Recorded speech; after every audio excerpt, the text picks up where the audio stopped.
Hello, Raymond. I came across a video of you on YouTube on advice for single parents. I'm 25 years old and I've always wanted to serve. I had my daughter at 18 and she was the reason why I backed down many times. Marine recruiter was very discouraging when I was 19. Fast forward to me being 25 now, I still want to join to give her a better life as well as myself. I want stability as well as the benefits. I'm a single mom who has full legal and physical rights to my daughter. I have not spoken to a recruiter yet. I just have been doing research on it. Do you happen to know if me at the age that I am with my daughter would have a chance to still get in? Um, so the short answer is yes. The short answer. Um, so you use the right word, chance, probability, the percentage, of success or failure, what have you. That's always there as far as numbers are concerned. Uh, so a couple things you have to address, and this is in the podcast I did with the individual, the security forces, single parent, Jasmine. Um, Support system. Being a single mother, you're basically trying to sit on a chair with two legs on it. Because the Air Force is going to take their legs from you. The Air Force is going to take a certain amount of stability from you, and they'll give you a different type of stability. So the Air Force will give you, all right, here's financial stability, here's structure, here, all right, you don't got to worry about what you wear every day. You're going to wear this uniform every day. Where you live, don't worry about that. We'll tell you where to go, where to be. All we need you to do is show up breathing. We need to show up, in the right uniform at the right time, more or less healthy. Be obedient. The Air Force is going to do a lot for you as far as developing and establishing structure. But beyond that, what you'll have is your number one priority in your own life, which is your child. The Air Force, more or less, and again, this is somewhat subjective because the Air Force is not a person. The Air Force is an entity, it's an agency, it's a group of individuals. So ultimately, the Air Force doesn't want or need or say or demand anything. It's a group of individuals. It's a system that you're entering. It's a bureaucracy of sorts. But when it comes to your child, that's your number one priority. And I would argue no one else on this planet, maybe outside the father, is going to share that sentiment with you. You're by yourself as far as the number one person in your life being your daughter, and then of course you have you're given priorities after that. So you have to realize that coming into the Air Force, you're giving up a lot of options that you would probably normally have now. Now you're going to gain some options as well, but it is a bartering system. So you're coming in and you're giving up this, and they're giving you something else. So with that, a conversation needs to happen with the father. Now, this is not black and white in terms of you have to go talk to the father. I say father mainly because he obviously there should be a conversation there as far as, all right, when I'm not with my child, where's my child at? That should be a thing. But beyond that, you're gonna need a support system for the many factors you can't more or less prepare for. Deployments, and we might as well rewind back to the beginning. Basically, training, you're not taking your child with you. So where's your child going to be at? Tech school, you're not taking your child with you unless you have a tech school probably over 6 months. And that's still kind of relative depending on a lot of the rules and regulations concerning COVID. Because we're not, at least the Air Force is not completely out the woods. Even though we're not wearing masks currently, we don't know where that's going. It could all change tomorrow, so that's something to be aware of. And then beyond that, yeah, deployments, TDYs, unaccompanied tours. You might get stationed in a place where you can't take your family with you. You can't take your daughter with you.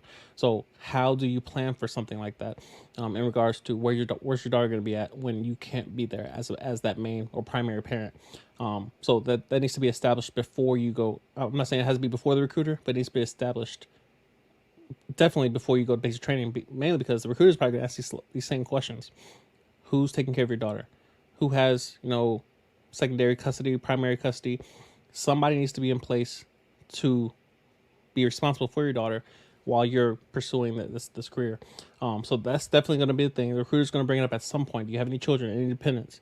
All right, cool. Where's the other parent? Your grandmother. Who is going to be responsible for this child when you can't be there? Because again, you're in the military, and of course, depending on the branch, you mentioned the Marines.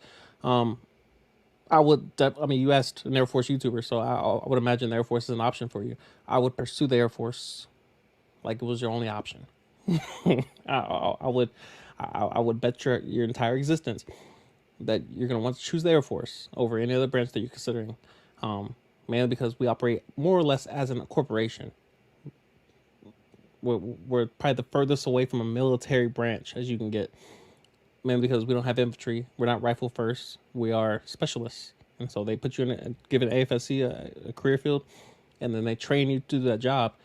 And of course, it may be more or less effective or more or less efficient, but that's your main primary duty.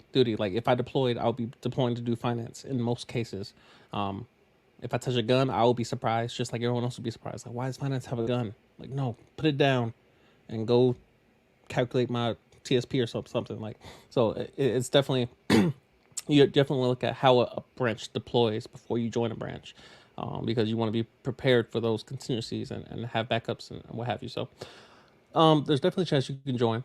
Now, I don't know your medical history. I don't know your criminal history. I don't know your credit history.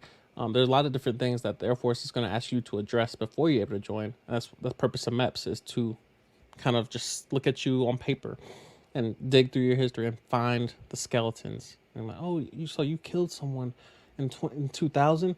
Why did you do that? Didn't we ask you not to kill people? And then when they find that, then of course you got to take that L. But yeah, MEPS is there to disqualify people. The recruiter's there to qualify you and do the initial screening. All right, take the ASVAB. It's a lot of admin work that the recruiter does, just kind of qualify you for the Air Force. Like, can you walk? Oh, you can? Okay, cool. I think you qualify more or less. And then MEPS goes there and says, all right, can you run?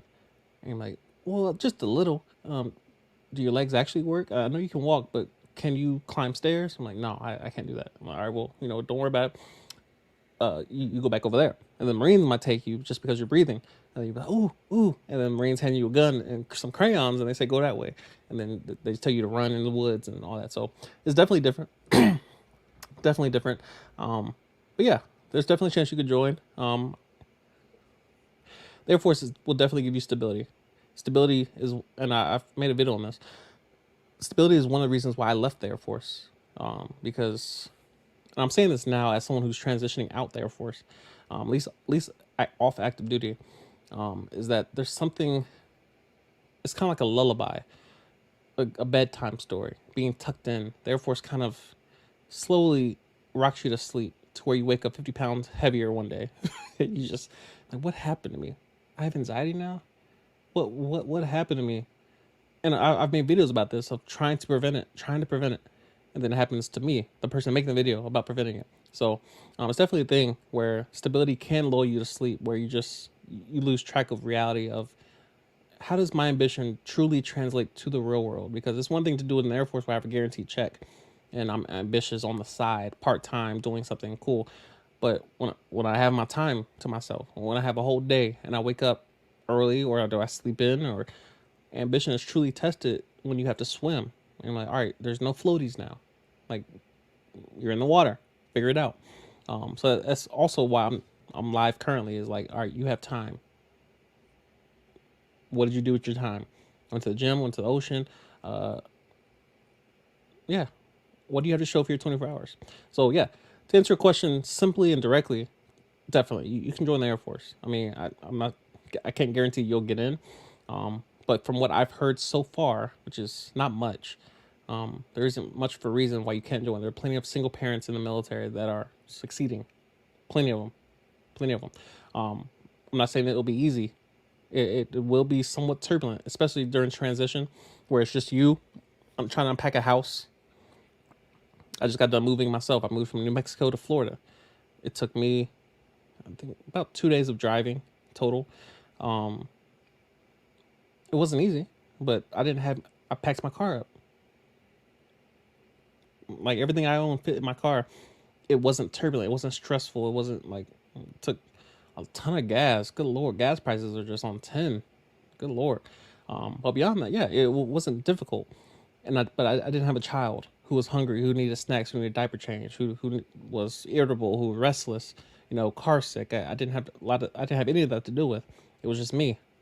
And so if I wanted to keep driving and I'm like, I don't need to use the bathroom right now, or I use the bathroom on the side of the road, or it wasn't a ton of, foolishness and democratic, goings ons that I had to deal with. But of course, as a single parent, a lot more is put on your plate as far as what you have to deal with.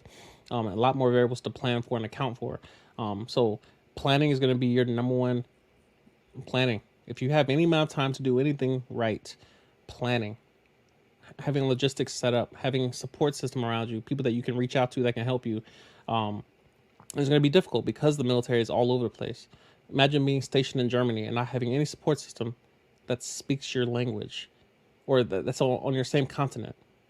It's going to be different. And so there are a lot of variables that you can't really plan for now because you're just kind of looking through the window asking, is it cool over there? And I'm like, it's not on fire, but it's not going to be easy. I told my sister when she was planning on joining and considering joining the Air Force, yeah, you're currently doing the job of two people. You're currently doing the job of a mother and father. It's going to be difficult to balance that whole, two-person job as one person and then also be full-time active duty in the Air Force. Because the Air Force is going to get theirs. And they're going to demand of you, all right, listen, we know you have a child, but we need you to serve, you understand? We need you to serve, you understand? And you're like, well, my child's sick. Somebody's gonna gotta negotiate. Often the Air Force is considerate, and again, I'm speaking very generally, speaking for the Air Force. I'm not speaking for the Air Force, but about the Air Force. The Air Force is not a person, so when it comes to dealing with your leadership, your supervisor, and dealing with logistics issues, like I don't have a sitter this day. Like, all right, well, take the day, figure it out. But yeah, we need you at work on Friday because we're short manned, or we got a certain amount of people on leave, or you won't be able to call every day and say, all right, I don't got a sitter. At some point, that's going to snowball into something that you don't want to snowball into. So just think about those type of things. Maybe the guard is a better option because you might have a support system and you don't have to move every couple of years. Single parents might want to consider a guard unit. Join the Air Force Guard or the reserves versus active duty. Hear this, you can still work full time in the guard and reserve. Same pay and benefits as active duty. The only difference is you have to qualify for those, you have to interview for those positions. They're competitive. But once you get it, you're pretty much good. And you don't test for promotion in the guard and reserves. So you take positions that require a certain rank and then you just wear that rank but you do have to interview and qualify for those positions. Especially as it relates to your knowledge and your abilities. But it's in a lot of cases it's a better option for single parents because you're not constantly worried about moving every couple of years. You can pick where you want to live, provided there's a job you want there, or any position available, and then that's where you live until you decide to leave, or until you die. So the guard unit that I was planning on going to here in Florida was in Jacksonville, and I was going to work there two days a month, 39 days a year, and that was it. Well, now I'm doing reserves.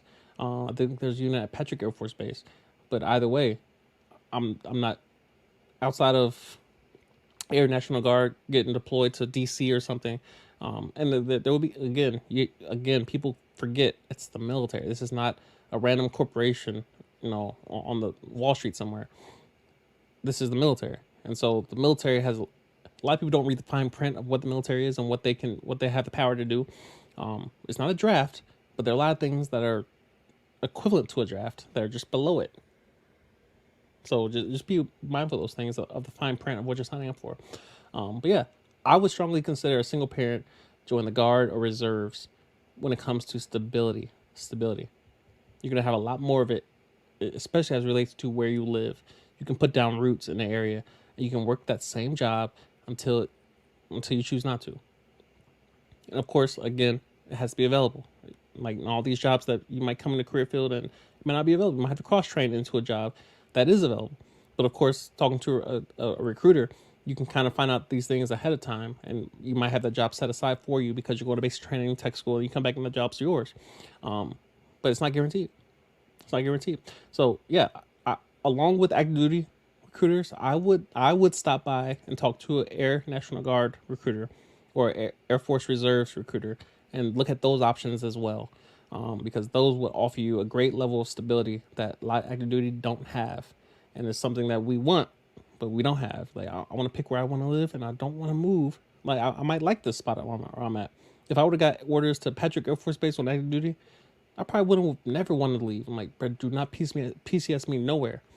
And they said, well, bro, we gotta send you to Alaska, bro. Like we need you up north. we need you to serve above Canada. And I'm like, listen, I'm not going to be able to make it. You understand? I'm not going to be able to make it. Beware those type of things. Hope that helps.